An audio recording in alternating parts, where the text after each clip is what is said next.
सुप्रभात मेरे प्यारे छात्रों, कैसे हैं आप सभी। आशा करती हूँ मेरे सभी छात्र कुशल मंगल एवं प्रसन्न अपने घरों में स्थित हैं। बच्चों, मैं आपकी संस्कृत अध्यापिका जया आज की हमारी इस वीडियो क्लास में आप सभी का स्वागत करती हूँ।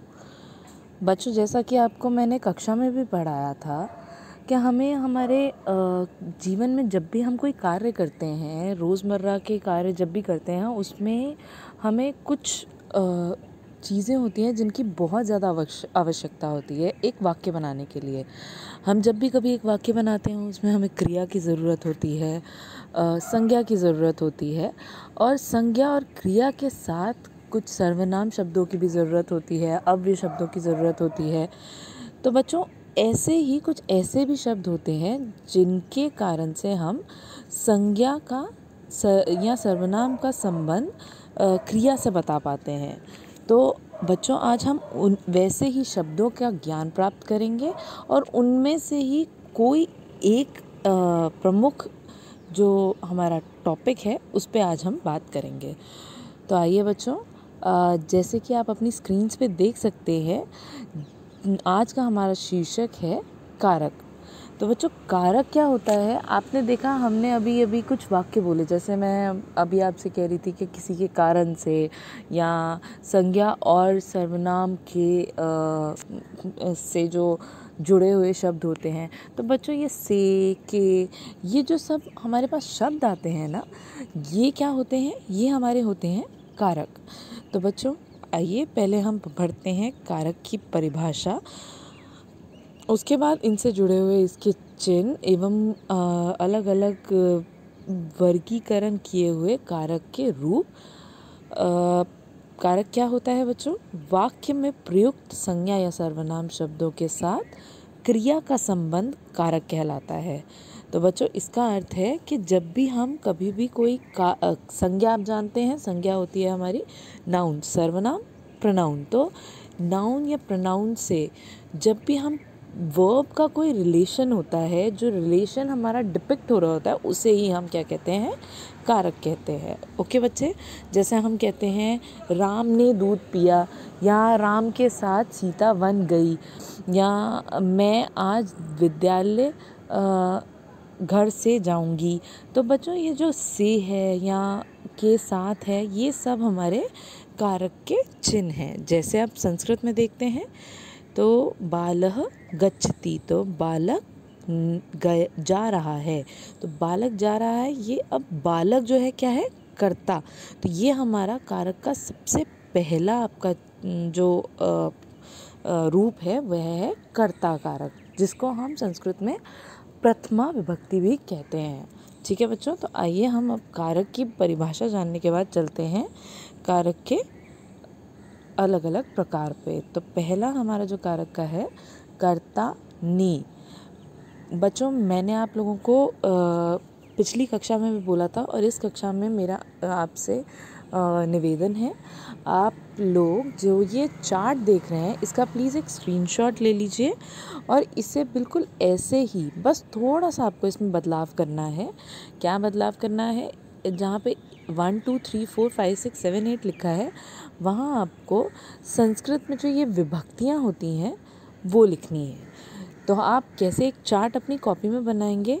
आपको एक तरफ लिखना है कारक, जहाँ पे ये कर्ता कर्म लिखा है, इसी के ऊपर टॉप पे लिखना है कारक। उसके बाद आपने लिखना है एक और लाइन डाल के विभक्ति, और उसके बाद एक और लाइन डाल के चिन्ह। तो कारक के नीचे सारे कारक के रूप आ जाएंगे।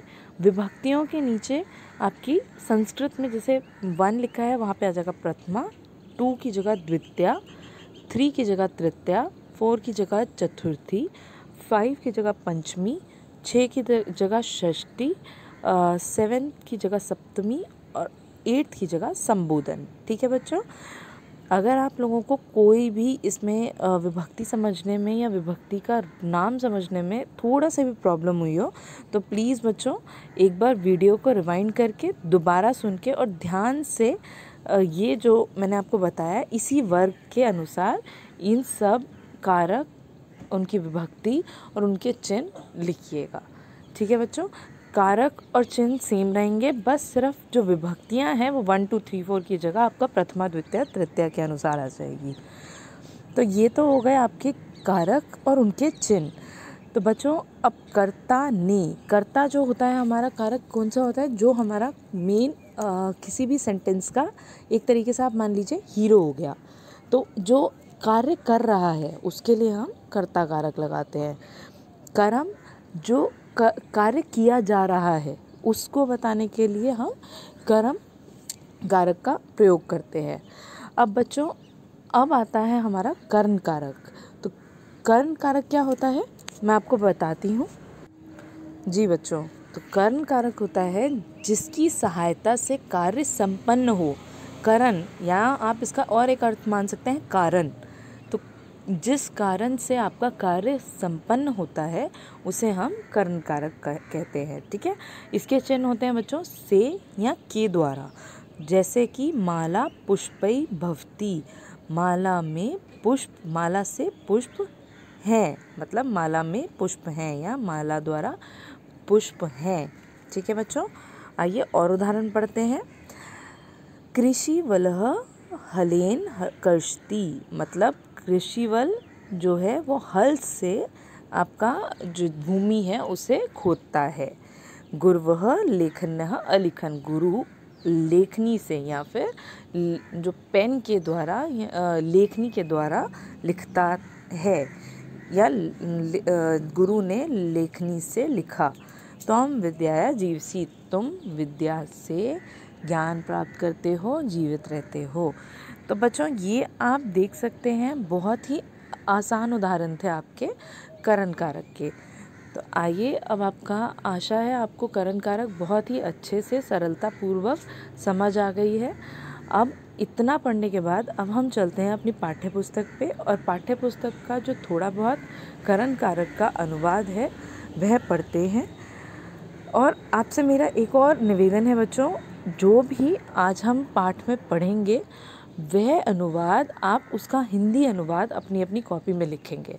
ठीक है बच्चों, ताकि आपको कारक में कोई भी विपत्ति आगे चल के ना आए। तो बच्चों कारक के बारे में, कारक की परिभाषा एवं कारक के कुछ रूप जानने के बाद अब आते हैं अपनी पाठ्य पुस्तक पे और आपका कर्ण कारक यानी कि तृतीया विभक्ति के कुछ वाक्य का अनुवाद समझते हैं। ठीक है बच्चों, छात्रः कलमेन लिखति, छात्र कलम से लिखता है। तो बच्चों किससे, इसमें कर्ण कारक किस में लगा है, कलमेन, क्योंकि छात्र किससे लिख रहा है, किसके द्वारा कार्य पूरा हो रहा है, कलम के द्वारा, तो कलम से कलमेन। बालिका हस्तेन खादति, बालिका हाथ से खाती है। बालिका खान और खाना दोनों क्या माध्यम क्या है, हाथ। अगर हाथ से वह नहीं खाएगी तो आपका हाथ का माध्यम हमें नहीं पता चलेगा, तो हमारा वाक्य पूर्ण नहीं होगा। उसी प्रकार बालकाः कन्दुकेन क्रीडन्ति, बालक या सभी बच्चे कंदुक, कंदुक क्या होती है, बॉल, गेंद से खेल रहे हैं। जनकः वायुयानेन गच्छति, पिता वायुयान मतलब कि एरोप्लेन से जा रहे हैं। यूयं क्रीडनकै खेलत, मतलब तुम सब खिलौनों से खेलो या खेल रहे हो। फिर पर्यटकः नौका भी तत्र गच्छन्ति, पर्यटक मतलब जो ट्रैवलर्स होते हैं या घूमने वाले लोग होते हैं, वो कहाँ से, पर्यटक जो हैं घूमने आए लोग नौका से वहाँ जा रहे हैं। ठीक है, क्या आप सबको समझ आया बच्चों? अब आगे है गजः पादै चलन्ति, हाथी पैरों से चल रहे हैं। नरः पादाभ्याम चलन्ति, नर दो पैरों से चल रहे हैं।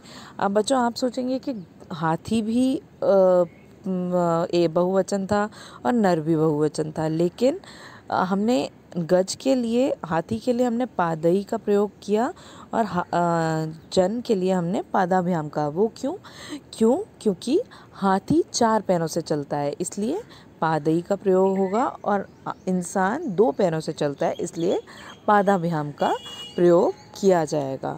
ठीक है बच्चों।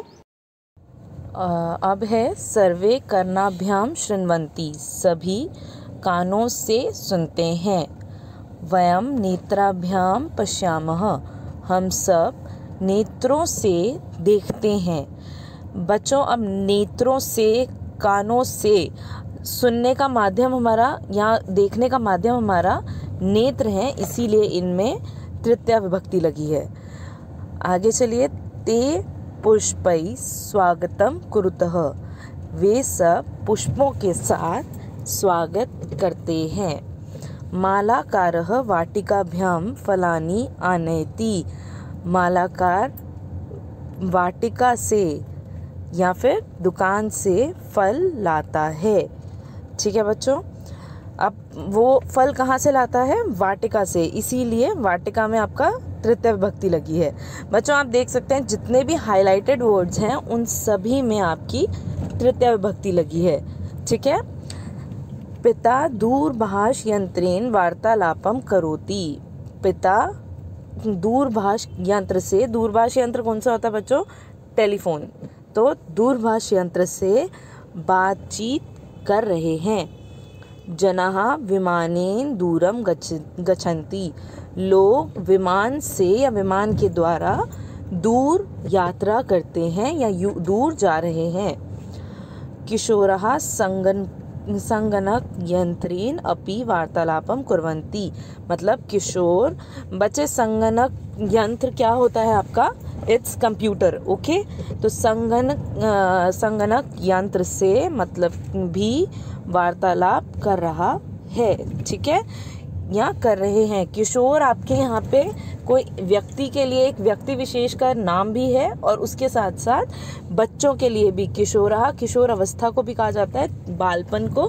तो बच्चे कंप्यूटर से भी वार्तालाप करते हैं। ठीक है। पिता पुत्रेण सह उद्यानम गच्छति, पिता पुत्र के साथ बाग में या फिर उद्यान में जा रहा है। जनाः विद्याया नम्रः न भवन्ति, लोग विद्या से नम्र हो जाते हैं या होते हैं। नम्र मतलब विनम्र होते हैं। ठीक है बच्चों। अब ये कुछ आपके संस्कृत के करण कारक के वाक्य थे जिन्हें हमने हिंदी में जिनका हमने हिंदी में वार्तालाप किया, अनुवाद किया है। अब आपका गृह कार्य क्या है? आपको इन सभी वाक्यों को हिंदी में अपनी कॉपी में लिखना है, और जो भी करण कारक के शब्द हैं उन्हें हाईलाइट करना है। ठीक है बच्चों। आशा करती हूँ ये पूरा पार्ट आपको बहुत अच्छे से समझ आया है।